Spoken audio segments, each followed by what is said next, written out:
How's it going, guys? Welcome back to our beautiful farm in Farming Simulator 19 survival series on the No Man's Land map. So we have got our little warthog over there.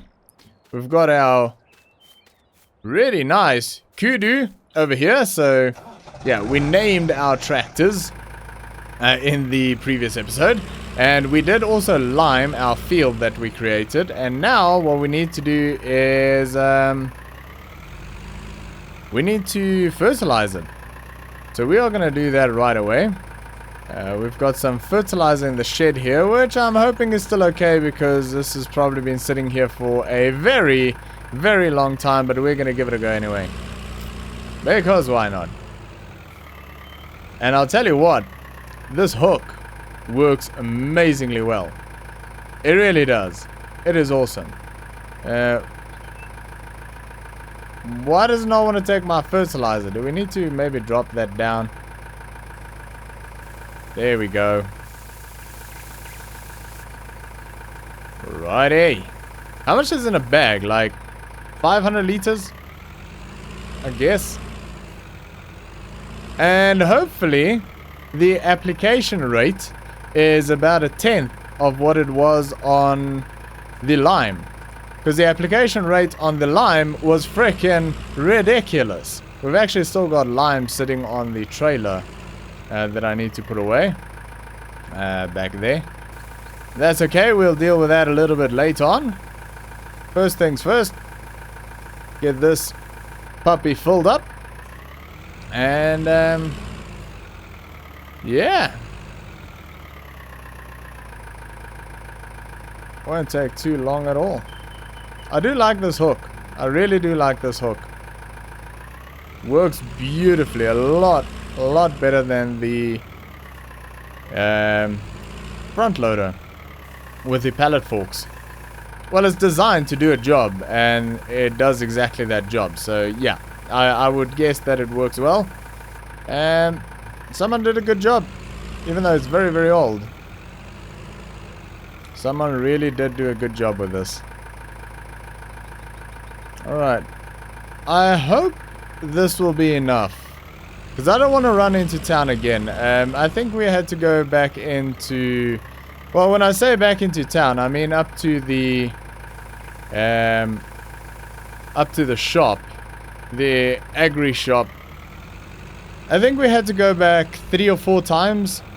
When we were doing the lime, because I really underestimated how much lime and this field was going to take. The application rate on lime is insane. So yeah, really underestimated that. And yeah, I had to go back, I think 3 or 4 times I had to go back into town and go buy some more. So hopefully that's not the case. We didn't actually buy this. This was here. Alright. Let's get going. The application rate is actually, looking at it, a lot lower on this compared to the lime. But you would kind of expect it. I wouldn't expect a massive application rate on fertilizer, because too much can be bad as well. Well, I think it can. Otherwise, I think it'll just get kind of washed away, wouldn't it? But yeah. I think we'll be fine with what we've got. Which is nice. Basically saves us another trip to town. And also saves us quite a bit of money. That lime was not cheap. We burned through actually a substantial amount of money for that lime. And hopefully we don't need to do that too often. But we'll definitely need to find some sort of a better system to get the fields limed. But yeah, the fertilizer, this seems fine. I'm happy with this. Damn, if we can do this type of thing with lime, there'd be no complaints at all. We're gonna run through this in a breeze. I mean, this is gonna take minutes, absolutely minutes, to get all of this done. But yeah, with the progress on the farm so far, I am actually very happy. I'm very happy with what we've done so far. We've created a pretty nice field here. We're working on getting the first crop in the ground. I haven't decided what the first crop is going to be. I'll have a quick sniff around on the markets page and see what is selling at a decent price. But then again, it's not as simple as choosing the highest price, because yield can have a big effect on that as well. Like if we were to say plant canola here, because canola is worth a bit, which it normally is, canola is normally pretty well, the yield on it is pretty damn low. You're not going to get a lot off of a field like this, a field this size, in terms of weight or liters. So yeah, you'll get paid for what you get, but you're not going to get a lot. Where on the other hand, you can plant something that is a heavier crop like corn, and you can get paid a lot less per liter or per 1,000 liters of corn, but you will get a lot bigger yield off of the field because it's a bigger, heavier crop. So we'll have to take that into consideration. It's a very difficult thing to sort of work out. At least for me it is, but we'll have a look around and see what would be a good option to plant. I'm not 100% sure what the options are. I don't think we can do corn anyway, because we don't have a corn header for our harvester or our combine. So that is out of the question. Maybe at a later stage we can do that. We can't do anything like potatoes or sugar beets or anything like that, because again, we don't have the machinery to get those things out of the ground. So we'll have to go something like oat or wheat or canola or barley, or maybe beans or something like that. I'm not 100% sure. We'll definitely have a sniff around and see what we can do there. But yeah, so far I really am happy. Definitely some more decisions that needs to be made. I'm very happy with the equipment so far. A little Warthog here is doing well, and a little Mercedes that got the nickname Kudu is gonna do well. That's been actually doing quite a bit of work and been driving up and down to town and filling up the spreader here with the bags, and yeah, that's been a very handy tractor so far. And then obviously the big John Deere is the one that we used to actually create this field, because that thing's got a bit of power behind it. I think the only one we haven't used so far is the Ford, a little honey badger. But I'm sure we'll get to use that anytime soon.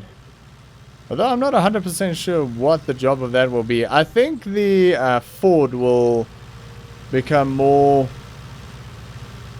useful in time of harvest, I would guess. Right, can we drop this off? There we go. Get rid of that, and actually, you know what? Let's just leave it in here for now. We're gonna refill that up. Interesting that it puts it down into pallet form. But I thought we can fill this up and just leave it in. We only used 30% of this hopper on that field, because we will be fertilizing the field again after we've sort of weeded it and all of that good stuff. So yeah, we might as well leave the fertilizer in here, and it is under a roof, so if it rains it won't clump up. Well, it shouldn't unless it gets a lot of moisture, but that should be good. Drop that off. The farm feels like it is a little bit of a mess. I need to clean some of this stuff up. Righty, what do we need to do next? Seeding, I'm guessing. Yeah. So the seeder, that is a pretty decent sized seeder. I think we're gonna use the John Deere for seeding. So let's do that. We'll leave this here for now. We'll clean up a little bit later on. I mean, I want the place to look neat, but I also want to get the job done. I want to get a bit of crop in the ground here. So we're going to run over, grab the John Deere, and hook up the seeder. And yeah, hopefully start seeding something. Oh, beautiful sound that is. Love the sound that this thing makes. So yeah, we do have a decent sized seeder. I think it's about a 4-meter seeder, that is. I have my doubts if there's going to be anything in it, seed-wise. If there is, we'll use it, but if there isn't, that's fine. But we might need to... Oh, there we go. Okay, it's got a bit of seed in it, and it's actually got a bunch of fertilizer in it, so that is okay. But now the big question is, what are we going to plant? So I think I'm going to park up here. And I'm going to maybe put that tractor away and decide on what we are going to put into the ground. And we'll come back when all of that's been done. Right. I have just gone quickly and put the trailer away. I put the lime away into the shed right at the end of the farm there. Just to clean things up a little bit. I also went ahead and filled up our cedar over here. So we don't have to worry about that for a while. And I also decided that our first crop that is going to go in on our farm is going to be soybeans. So the only two crops that are really, I mean, anything even worth thinking about right now is soybeans and oat, actually. But soybeans, price is a little bit better at the moment on soybeans than what it is on oat, and I'm thinking weight wise the yield will be kind of similar, I think. I'm not 100% sure. Soybeans might be even a little bit better than oat, but yeah, at the moment as the market stands, the soybeans on the highest selling price is about $80 per 1,000 liters more than oat, and everything else is about $300 below that. So yeah, not fantastic, but we are gonna try and at least plant the headland here first. Maybe we'll go around, I don't know, 2 or 3 times around the headland, and then we'll get everything in between done. It is a little bit weird planting this field because it's definitely not a square field. Although part of it's square, but most of it's not. So it is a little bit interesting. And we obviously don't have GPS technology in these tractors yet. I mean, it's something that we could always add in at a later stage. I think GPS in this John Deere would be possible. I think it is a possible option for this tractor. I mean, these days they can put auto steer in just about anything by the looks of it. Doesn't matter how old it is. But yeah, it is expensive. It's about $15,000 to get it fitted into one of these tractors.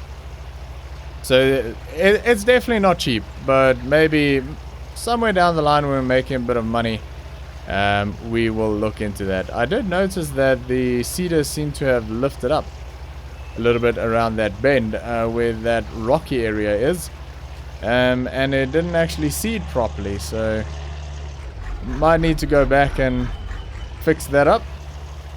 But yeah, we are basically seeding, so we are just gonna carry on with this, go around the headland a few times and get this knocked out.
Alrighty guys, we are coming up to basically the last 2 rows here, and I'm about to run out of fertilizer on the machine, but I think it's okay because we fertilized the field before we actually seeded it, and we're going to do it again afterwards. Well, that's a bit of an awkward rock. There we go, right, last row. I think we'll be okay though. I think it'll make it. You might have seen that at the farther end of the field, closer to the house, there's already some weeds coming out. Now those weeds are obviously going to be a problem. It can definitely be a problem. But we'll need to decide how to take care of those weeds. Did I get everything here? I think so. Yeah. Yeah. As you can see over there, there's already some weeds coming out. And we'll need to figure out how to deal with that. I want to, before I really make a decision on that, I want to see what it does with the rest of the field. Because that popped out really quickly. And that is slightly concerning. Because we do have, over in that shed, behind the little warthog there, we do have like a drag, is it like a chain drag type thing that pulls the weed out of the ground when the ground is seeded, like it is now, before the crop comes out. So I want to see if that is going to spread through the entire field before our crops start coming through the ground. It actually, yeah, it's spreading. It's definitely spreading. So if the timing is good, we can hopefully get those weeds out of the ground before our crop starts coming through. Because if the crop comes through, then we will need to spray the fields for the weeds, and spraying is expensive. I would much rather run a machine through there to get rid of the weeds. That should be just about good. Yeah, I'd much rather run a mechanical machine through the field to get rid of those weeds than starting to spray, because spraying herbicide is expensive. It is an expensive process, and I prefer not to do that if we don't absolutely have to. But unfortunately, if those weeds don't progress through the entire field by the time that or before our crop starts coming through that field, then we'll have to spray it. Then we'll have no other choice but to spray it. So yeah, that is a bit of a concern. But as soon as the sort of first stage of growth happens with the field, then we will fertilize the field again, and we will use this Mercedes, the Kudu. We'll use this for that because it's got row crop wheels, and we won't damage any crops, hopefully, by using this. So this is seed, I think it was. Yeah. So we can drop that off there. Not gonna need that again. Well, right now at least. There we go. Beautiful. I think I'm gonna leave the hook on this tractor for now, because we're gonna need it again for fertilizer when we spread fertilizer on the field again. So we might as well leave it on and just leave the front loader in the shed there. This piece of equipment, the stump grinder, I do want to get rid of. Might as well, not get rid of, just put it away. So while we're here, we might as well put it away. The trailer and everything I did put away, as mentioned previously. I don't really have a good place to put this thing. I don't really want to put it in a shed because it's just going to take up space and it doesn't really need to be in a shed. So maybe we'll just put it there, next to a shed. Beautiful. Righty. So, I think at this stage, the only thing we really can do is wait. We will probably not leave this completely in the road. where it's going to be in the way. We'll leave it here because we're going to need it soon. But yeah, unfortunately at this stage, the only thing we can do right now is wait and see what these weeds do. If they grow quick enough, which I hope they do, then we can use a piece of equipment that's in that shed there and pull these weeds out of the ground before our crop starts to grow. If our crop starts to grow and we need to get rid of the weeds then, well, then we'll have to spray it, and that's going to become expensive, and I don't want to do that. So yeah, at this stage, we'll just have to wait. We do, however, have a full field of soybean in the ground, which is fantastic, which means we are now technically, officially, a fully operational farm. Arable farm, that is. So yeah, but the equipment working beautifully. Our little kudu here working fantastic. Our warthog over in that shed working great. Our buffalo over there, that thing's amazing. And then our little honey badger we haven't used at all. We don't have a name for the combine yet. But we'll get a name for the combine. If you've got a name for the combine, let me know in the comments below. And yeah, our very rusted silos and all of that. But yeah, we are on, what did we decide to call the farm again? Fertilizing. Was that it? Yeah, I think that was it. Which means far away. Fertilizing. So, and that thing is leaning. So I'm thinking the leaning silo of Fertilizing. Because, yeah, why not? We need to fix that at some stage. But anyway, I'm very happy that we've got crops in the ground. And that is going to be it for today, guys. So thanks for watching. I hope you enjoyed this episode. If you did, make sure to smash that like button, and I'll see you all next time.